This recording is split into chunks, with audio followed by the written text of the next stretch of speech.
Two rivals who spent 2 decades battling each other across tennis courts worldwide suddenly found themselves sitting side by side, holding the same pen, putting their signatures on one check. $50 million.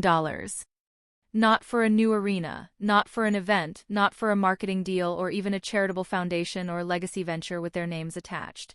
Instead, it was for a 20-year-old girl from the Philippines. Her name is Alex Eala.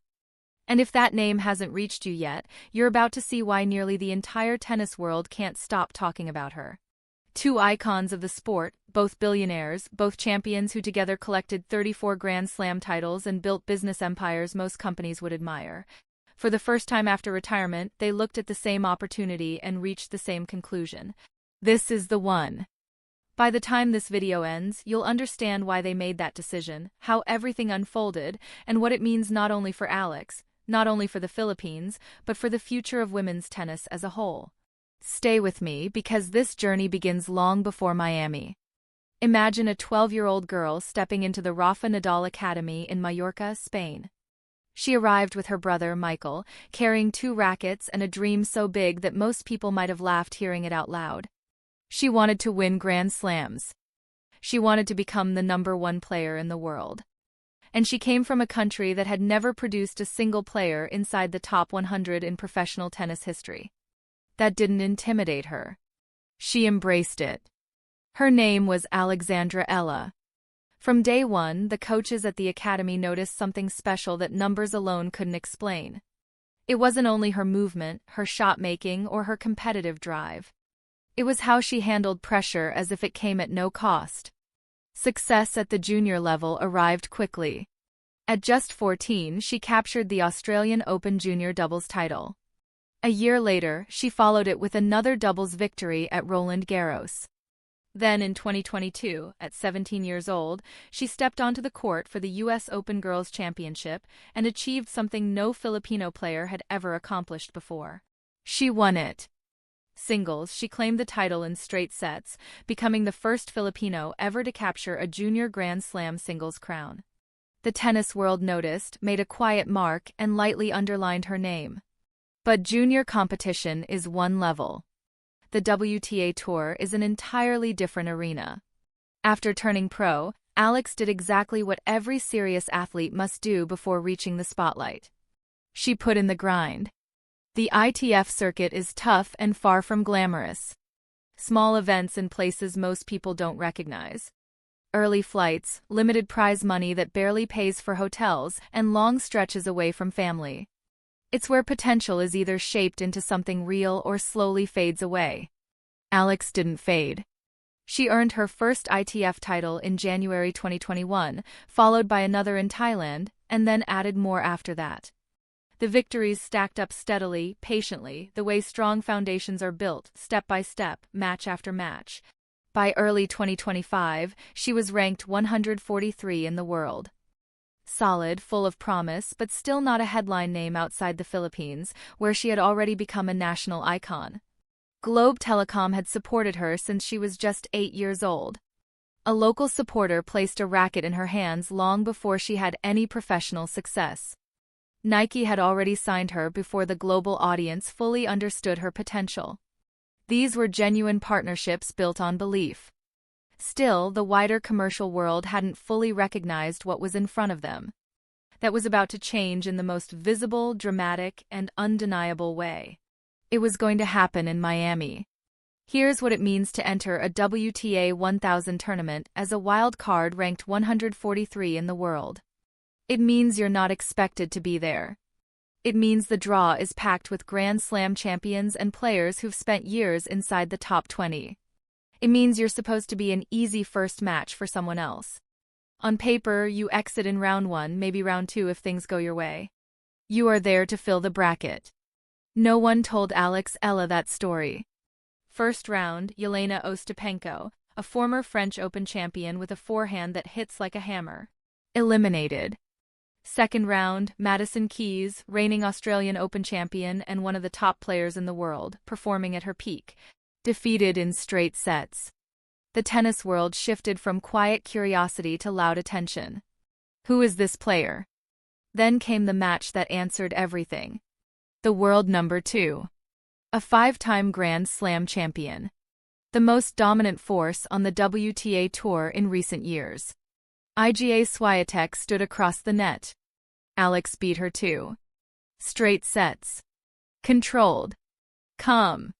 A 20-year-old wild card, ranked 140 in the world, stepping onto one of the biggest hard courts in the world and defeating the top player on the planet like she truly belonged there, because deep down she always had. In the press conference that followed, a reporter asked how she felt. She looked up, smiled, the kind of smile shaped by years of silent work, and said, "My level is there, but I still have a lot to improve." That line, that composure, that refusal to get carried away by the size of the moment, that was when everything changed. The world paused, paid attention, and finally saw Alex Eala for who she really was. Her ranking leaped from 143 to 75 in just 1 week. The first Filipino ever to break into the WTA Top 100.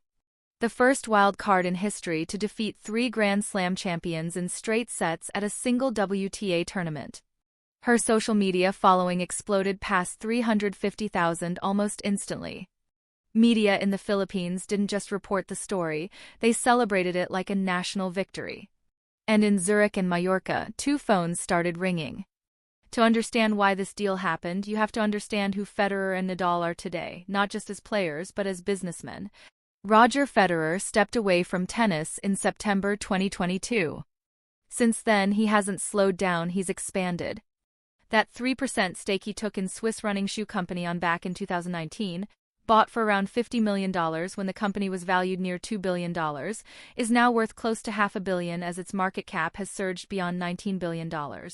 He also holds a $300 million deal with Uniqlo, along with long-term partnerships with Rolex, Mercedes-Benz, and Lindt. Forbes confirmed in August 2025 that his net worth had surpassed $1 billion, making him the first retired athlete outside the United States to reach that milestone through sport. He didn't get there by chance. Federer recognized something most people in sports took much longer to understand. The most valuable thing an athlete carries isn't a trophy. It's a story. It's identity. It's the emotion they create in the people watching them. He understood that about himself. He saw it on running. And while watching Miami from his home in Switzerland, he recognized it in Alex Eala too. Nadal's path runs alongside his, different in detail but leading to the same outcome. He retired in November 2024 after his final Davis Cup appearance for Spain. His business empire includes the Rafael Nadal Academy, now a global institution with locations in Mallorca, Cancun, Greece, Kuwait, and Hong Kong, along with a hotel brand and investments in luxury real estate. His ventures also span media production and a share in a tennis application. In 2023, he sold a major portion of his academy to private investors, generating €94 million in profit. His family holding company increased its value by 44% within a single year. But beyond financial success, Nadal has always spoken about legacy. In June 2024, he appeared alongside Federer, sitting together at an academy event for young players, delivering words that now feel almost prophetic. He explained that records are eventually broken, but what truly lasts is the person behind the athlete, their character, their values, and the example they leave behind. Alex Eala had trained on his courts. He had seen her develop over the years. He understood her style. He understood her mindset. He didn't need anyone to tell him she was special. He already believed it. Then Miami happened, and everything that followed in 2025 only confirmed it. Alex reached her first WTA Tour final in Eastbourne in June, a grasscourt event, a surface that usually favors powerful servers, not young players from the Philippines. Still, she made the final. At the US Open, entering her first ever Grand Slam main draw, she faced Clara Tauson in round 1. It went to 3 sets. She was down 5-1 in the final set, the match almost gone. Then she fought back, point by point, game by game, eventually winning 7-6 in the deciding tiebreak, 11-9. 2 hours and 36 minutes of tennis that left the crowd in New York stunned. It marked the first Grand Slam main draw victory in the Open era for a Filipino player. Next came her first WTA 125 title in Guadalajara, making her the first from her country to win at that level. She finished 2025 ranked number 50 in the world, after starting the year at 143, a jump of 93 places in a single season. And 2026 continued that momentum without slowing down. At Indian Wells, she reached the fourth round of a WTA 1000 event, winning a thrilling match against Diana Schneider that kept fans watching deep into the cold California night, lasting 2 hours and 43 minutes. As of March 2026, Alex Eala is ranked world number 29, the highest-ranked Filipino player in WTA history. She broke into the top 30 before turning 21. Sky Sports presenter Gigi Salmon, speaking at a tennis event in London, summed it up in a way that silenced the room. In terms of her popularity, the crowd she draws, she may already be the biggest name in the sport. Not the biggest rising star, the biggest star. Now think about it. If you are Roger Federer sitting in Zurich, with a history of moving early before the market realizes what's coming, what goes through your mind when you hear that? And if you are Rafael Nadal, the man who saw this girl hit her first shots on your clay courts more than a decade ago, who understands her completely, what do you feel? They felt the same thing and they chose to act on it together. This is where many people misunderstand, so let's be clear. This is not a sponsorship agreement. Federer is not paying Alex to wear his logo. Nadal is not placing his academy's branding on her outfit. Those types of deals already exist in other forms. What Federer and Nadal have done, based on discussions circulating in the tennis business world, is invest directly in Alex Eala as a commercial entity. Think of it the same way Federer invested in On Running, not as a promoter or public face, but as an owner with real equity in the result. The $50 million is divided across several areas: brand licensing, media rights, content production, endorsement planning, and most importantly, expansion into Southeast Asian markets. The Philippines alone has a population of more than 110 million people. The wider Southeast Asian audience connected to Alex's journey reaches into the hundreds of millions. It's one of the fastest-growing sports audiences anywhere in the world, and both Federer's management company Team 8 and Nadal's business network have clearly identified that opportunity.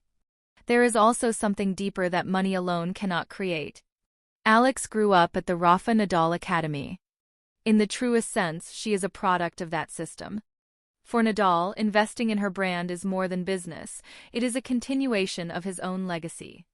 The Academy's most successful graduate becoming living proof of everything it was designed to build.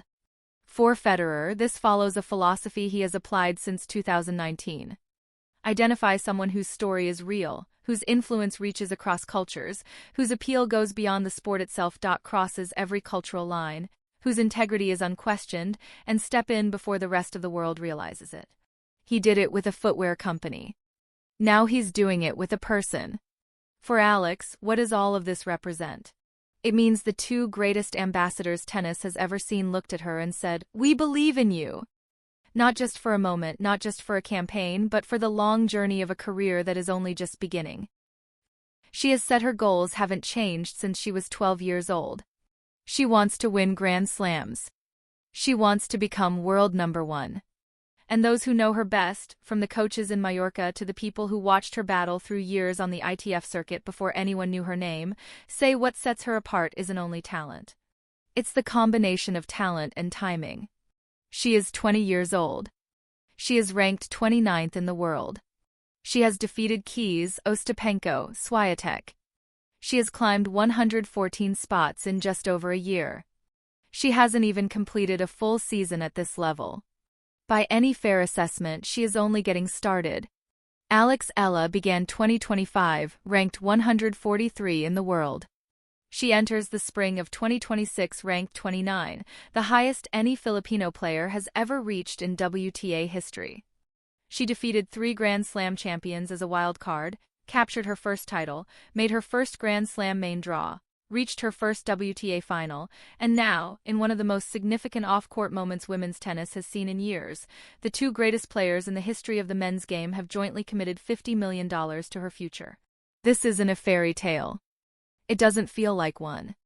It feels like a blueprint.